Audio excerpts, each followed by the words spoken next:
e4, eventually f5, g4. You control the center, right? So black just has no way to really undermine it without creating more weaknesses. Like all of these undermining moves are creating new weaknesses in black's position. And if he takes this strong knight, then actually you kind of have a nice second plan, of a battery on the b1 h7 diagonal. They're quite helpless around the king. So it's a very bad position for black, which makes sense because their move d takes c4 was just a very big concession in the center.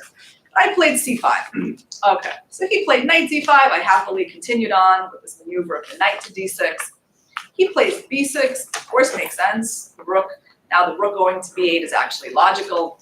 I played here and he moved the rook back. Okay, well that rook e8 move we can see was not very useful for black.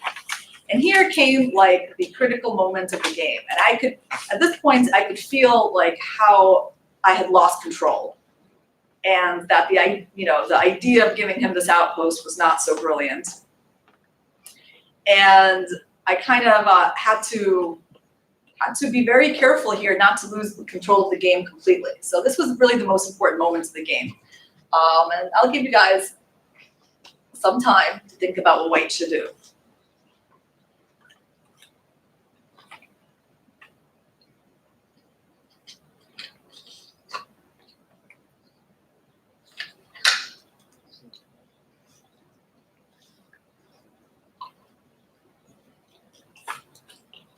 Also, things are not made better by the presence of like clearly a bad piece in white's camp. That bishop is not the best.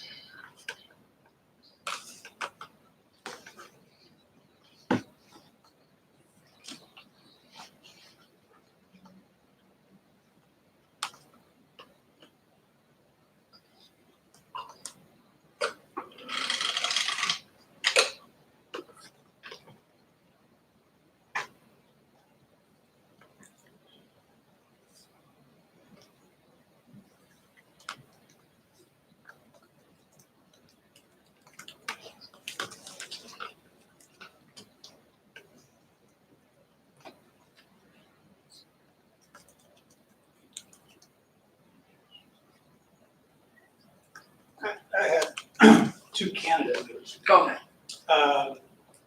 I'm looking at either f4 and go with the king side attack to try to get some. It looks like trying to do anything on the queen side is too slow, and it looks more immediate for me to begin an attack on his king on the king side to make him at least stop and think, well, how am I going to stop the advance of the pawn? With maybe an eventual bishop out to e4. So that's what I'm considering, but it's a candidate move. Okay, that's reasonable. f4, kind of increasing your space advantage and getting those pawns rolling. Definitely is an idea. A rook lift, Where? e3. This one? Yeah.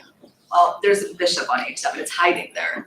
Oh. It's not very obvious. It looks like a pawn, but it's hiding. How about bishop a3? Bishop a3. Okay, there's a fork on c3. I mean, you can sort of sack and exchange like that, but it's not optimal. You're thinking of going bishop a3 to like support your c5 pawn, Or to trade off this bad bishop. Oh, yeah. Well, I would certainly have loved to trade off that bishop. Like, if I could take off the dark split bishops in this position, I mean, I'd be quite happy to do so. Yes.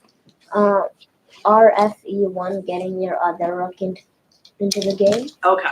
So now, guys, you see, it's so hard to really come up with the best move unless you know exactly what your opponent wants to do. Remember that question I told you, such a key in chess. What does your opponent want to do? He just played b6. So, I mean, well, he basically just played b6. He played here, then he moved the rook away from attack. So what are his next series of moves? Once you understand that, we got a good chance of solving this problem. So maybe the opponent wants to open the b file? Yeah, so he wants to play, obviously, the move b takes c5, and then you're going to play d takes c5, and then what? A5. Queen a5, right? He's going to activate his queen, which, this is a piece there are pieces in Black's position that are not optimally placed and that he's gonna be looking to improve. So he's gonna go queen a5, he'll attack a2, attack c5, he's got the play on the b file. So should we just go ahead and let him do that? Yeah, we could try queen to g4. We could do that. Queen g4, but how does that stop his plan? He just takes. Like, And then queen a5. Yeah. So what are we doing with the queen on g4? that maybe we can have more options like bishop to or knight to e4.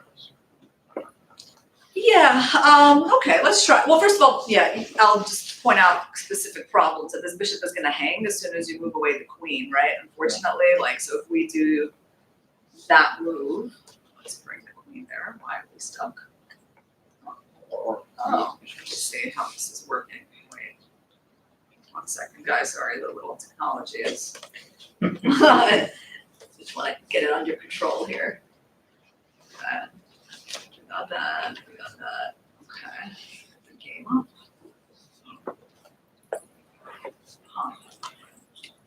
So I'm working with like 3 screens here, oh, look at that, no, can't do that. Okay, give me 1 second, figure this out. First of all, I'll get it. Okay, good. I was I'm like, not, here I come. Yeah. I do work at Microsoft. Yeah, I'm good. I'm glad I got that option. And I am just wanting to put in, doesn't let me go directly. Oh, it does. Oh, there we go. Oh, yeah, that's fine.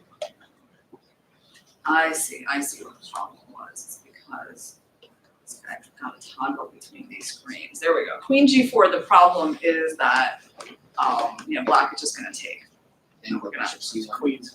Bishop c1. Yeah, he gets another. Yes, okay.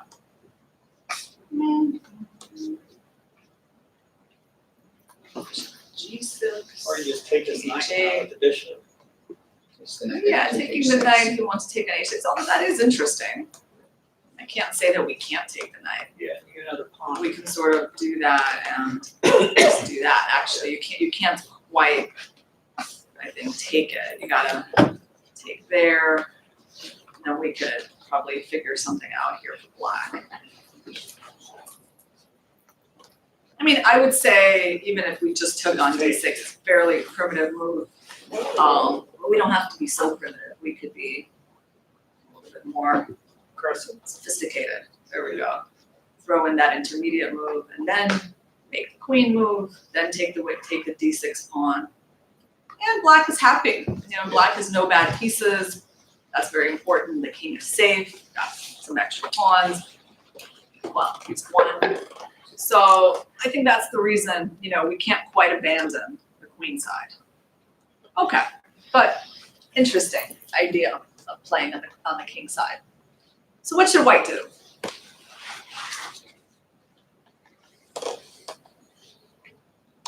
I thought the knight was already moved forward. Yeah, let's move forward. And There the we rook, go. yeah, there Yep. we go.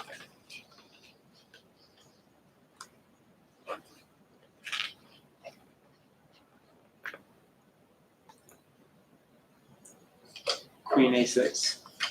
Queen a6, similar problem, right? The bishop on b2 will hang.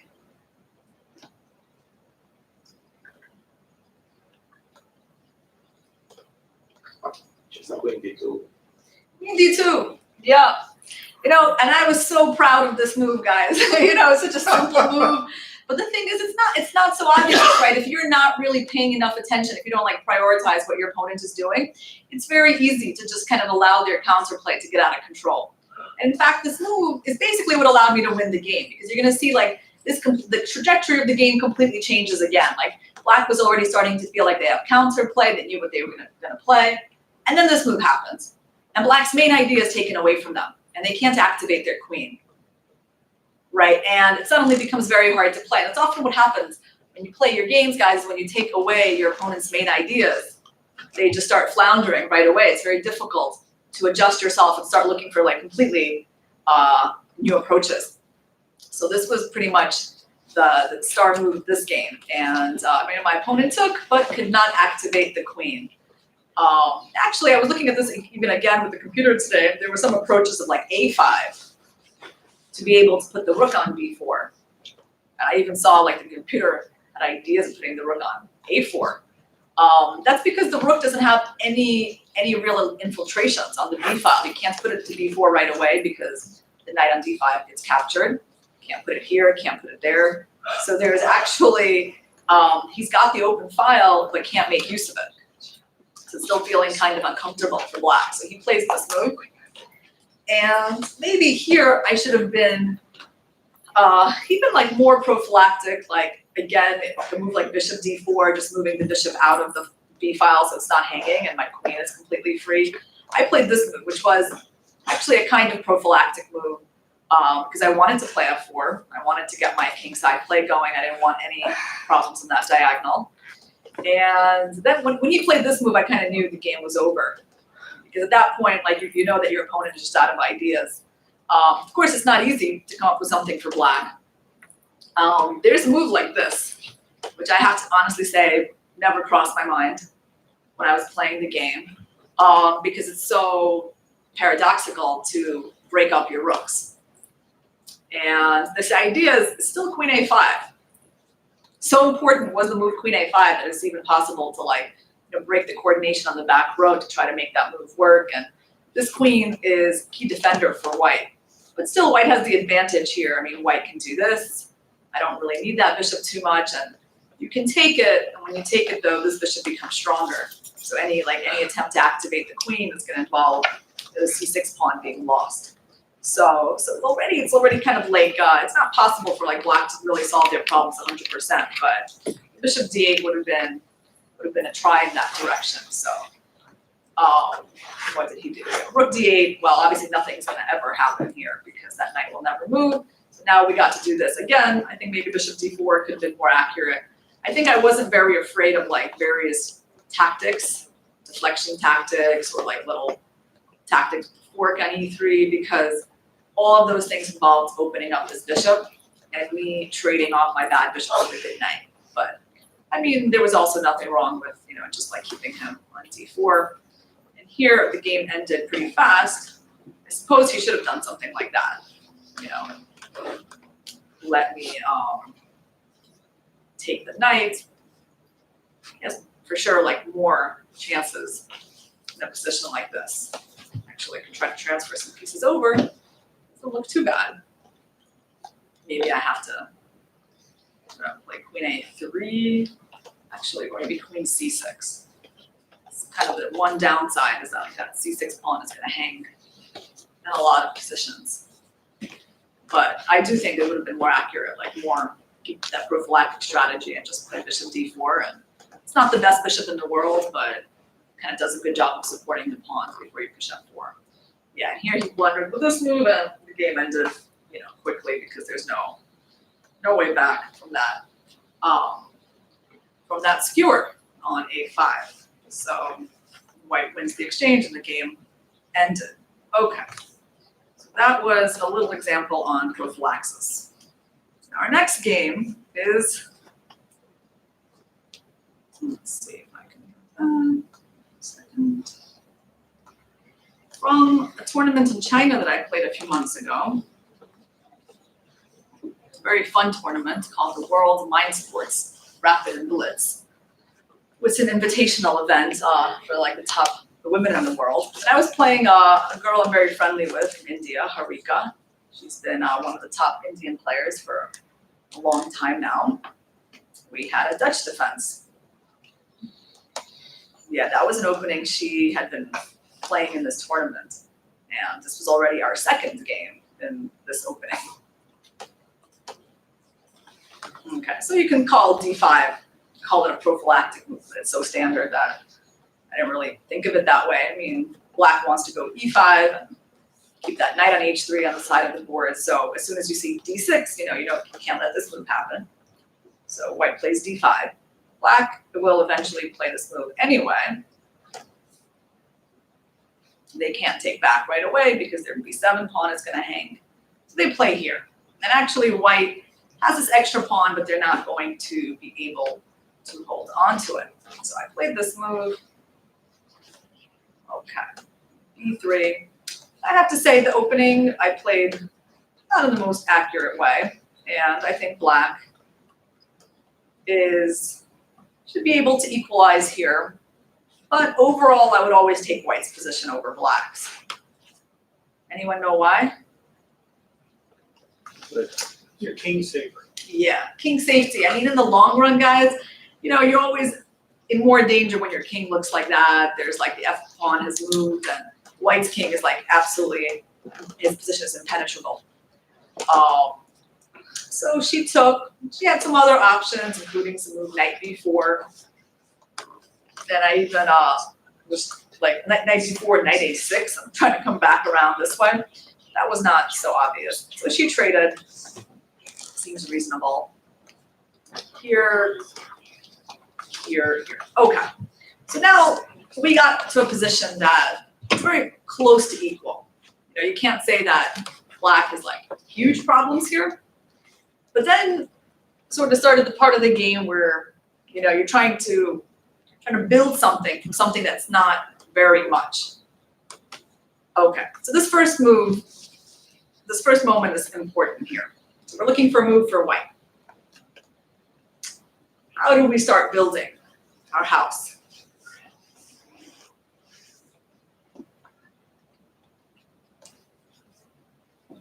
Maybe B4. Okay, so tell us why you thought of that. So I have the bishop on the long diagonal, and I see some juicy pawns that I can try to attack on B7 and C6. B4 is interesting. Yes, it's kind of like reminds us of the minority attack plan in chess, right? B4 and B5. I mean, eventually you might be able to play B5. Not too soon, but I would say that's an interesting move. Yeah, can't say it's a bad positional move. Although I would say, let's say you played B4, right? If I was black, I would certainly take a look at this move.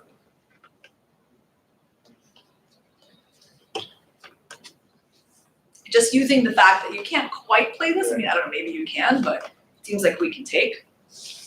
For now, that is protected. And this way, we just seems like we lost a pawn. So if we can't do that, I mean, black is trying to activate the rook, right, by the A file. And I mean, you can do something like, you can't do something like A3. Oops. Yeah, because black would take, and there's too much pressure on that rook on A1. Okay. Again. How about move it to D1, the rook? 1 second. I see the problem. Yeah, here, this is the problem. The rook would hang. What's your idea here? Rook at A to Right here, like this. Yeah. Instead of B4.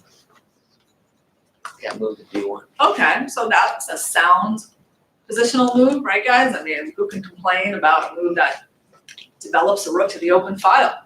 Very logical. And yet,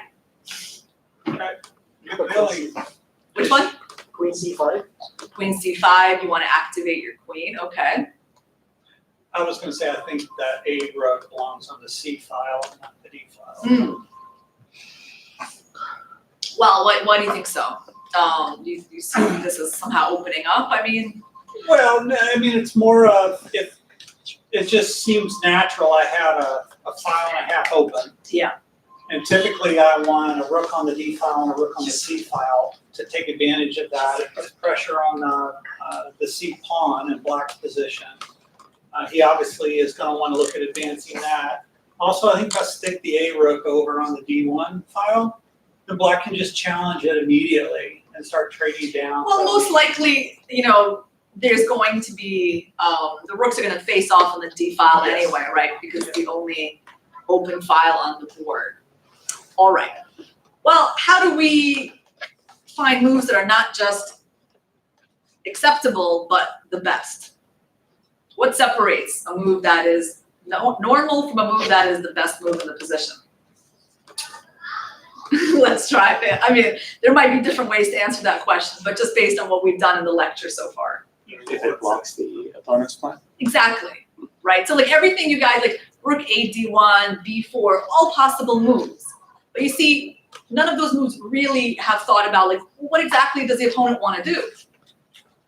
Is there anything that black wants to do, or he has absolutely like no plans other than maybe putting a rook on d8, which, you know, of course is pretty natural. It's one of the things black wants to do.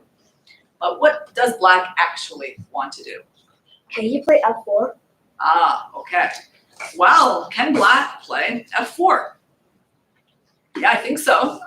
He's got a light squared bishop, and we may have heard of the rule that when we have a light squared bishop, the pawns belong on the dark squares, opposite color to your bishop, right? So why is this move important for black? I mean, because it provides black with counterplay, right? We said white's king is exceptionally safe here. It's true. But if you, let's say you have a pawn here, already the e2 pawn becomes weaker in white's position. It's something like you can turn into a target by playing. Now you don't even have to play on the d file. You might even just play on the e file. And they can never, you know, change the position of this pawn without creating weaknesses. So it's not like we're not going here necessarily to take. No, we're going here to take space. We're going there to fix e2 as a possible target. We're going there to open the f file as a source of play, potentially in the future. See, guys? So now it becomes kind of clear, right, what we need to do. e3? Here you go.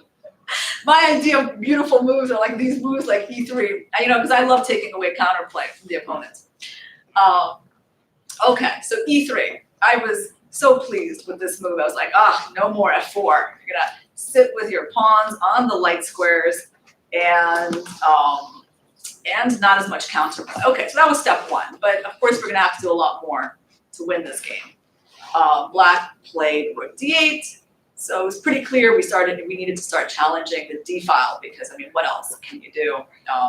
If you don't, you know, the black will just play like rook d6 and rook d8, and you'll have to do something about that plan anyway. So even though I didn't like just want to trade up all the pieces, I didn't see much of an alternative. Okay, queen c3 is like a little queen improvement. It's a nice diagonal to take. You might have e5 square. So here we are. Still really doesn't look like a position that black needs to lose. Okay, well, she wants to activate her queen, so we played bishop f3, and she played queen d7. Okay. What can we do to build our position some more? We have a few small advantages here. Our opponent's king is a bit weaker, his bishop is a bit worse, but nothing really tremendous. So to win a position like that, you gotta like add a lot of small things.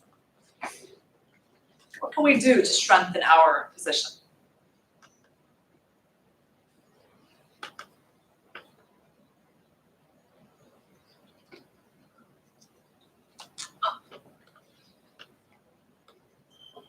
H4. Very good. Okay. H4. Do you guys appreciate the power of this little pawn move? Anyone have any questions about it? Like why it's such an important move? Who can tell me? Someone else. Tell me, why is that pawn move? It prevents g5 from happening in the future. You know, that was not my biggest worry, although you're right. It does fix the pawns in place and like this move is not gonna happen. But I wasn't like super worried about it at the moment when the queen's on the board, right? Because I mean, it was unlikely that she was gonna be opening up her king like that. But if the queens came off the board for sure, then she could consider a move like that. So h4 fixes the pawns in place. But what else does this move do? Even more important.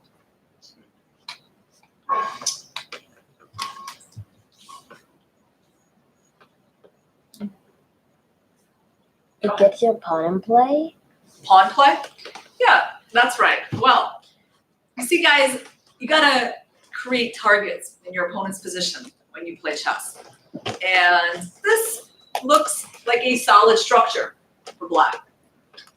But when you add this pawn in, and you know, one day you actually have realistic ideas of weakening that structure. And how else are you going to win the game unless you provoke more weaknesses in your opponent's position? Okay, so she played here. We used a pin to avoid the immediate bishop trade. She went to protect her pawn, and I took.